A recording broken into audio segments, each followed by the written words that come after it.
j'ai le sentiment que Ferrari est proche et en même temps loin de la possibilité de jouer le titre. Un petit peu comme Carlos Sainz avec Max Verstappen.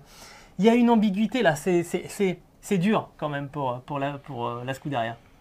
Oui, ce qui est un petit peu embêtant, c'est que Ferrari se paye avec des mots. Depuis le début de la saison, depuis plusieurs saisons même, de toute façon.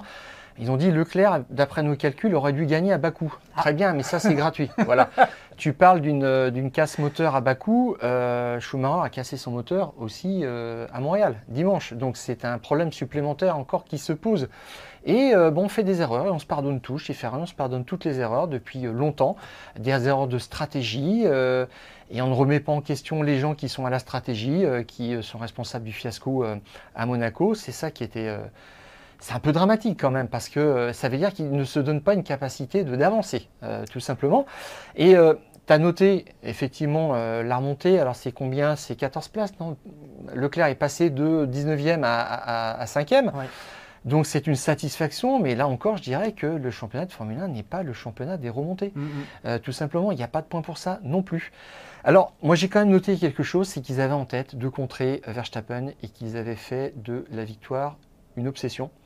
C'est-à-dire qu'il fallait prendre tous les risques et c'est ce qui s'est passé, on l'a vu tout de suite, quand au 10e tour, il y a eu la voiture de sécurité virtuelle et que Verstappen est rentré tout de suite, eh bien on a laissé chez Ferrari Sainz en piste parce qu'on voulait faire l'inverse. C'est ça. Tout simplement. Et si Verstappen était resté en piste, on peut imaginer effectivement Sainz serait rentré parce que si tu calques ton attitude sur celui qui est devant toi, bah, tu as perdu. Tu as perdu automatiquement parce que tu ne peux pas le coincer, à part faire un undercut miraculeux, mais c'est pas la... Là, c'était pas possible. C'est tout à fait. Donc, ils ont bien joué le coup, je trouve, à ce niveau-là. Ils ont attendu. Et sur le deuxième pit stop de Sainz, bah, c'est 46e tour. On lui dit... Alors, Verstappen venait de s'arrêter, et puis là, on se disait, mais quand est-ce qu'il va s'arrêter, quoi? Et en fait, il n'avait plus qu'une seule solution pour renverser la table, c'était d'attendre une voiture de sécurité. Elle arrive 4 tours plus tard. Donc, c'est ce que Ferrari attendait, parce qu'il savait que sur ce circuit à Montréal, il y a beaucoup de safety cars, il y a beaucoup d'opportunités. Et par rapport à Verstappen, qui lui menait et voulait être dans un plan, je dirais, qui est assez classique, pour ne prendre aucun risque, derrière...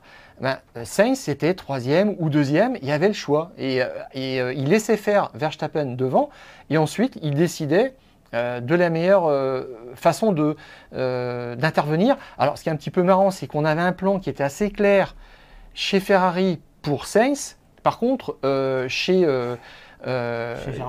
pour Leclerc, ils ont des plans, ils ont tout l'alphabet. Hein. Là, il n'y a pas de problème. Et là, quand même, je me suis dit, quand on parle du plan D, en fait, c'est quand tu as plein de plans comme ça, comme Ferrari, en fait, c'est que tu n'en as pas, tout simplement, et que tu ne sais pas quoi faire. Et ton plan, c'est peut-être plan I, c'est le plan improvisation en permanence. Et d'ailleurs, Leclerc, qui à cet instant-là était encore derrière Ocon depuis des tours et des tours, on leur a dit « Tentez ce que vous voulez, moi de toute façon, je vais rester derrière, je ne peux rien faire de plus. » Voilà, c'était la réponse. Le plan D, qu'est-ce que tu en penses? Vous voulez dire, ils se posent des questions eux-mêmes. C'est un peu, on envoie une bouteille à la mer chez Ferrari. Waouh, là quand même, c'est bon. Mais il reprend jusqu'à la 5e place, c'est pas mal, des beaux dépassements. Il a fait le job, c'était le minimum qu'il fallait atteindre.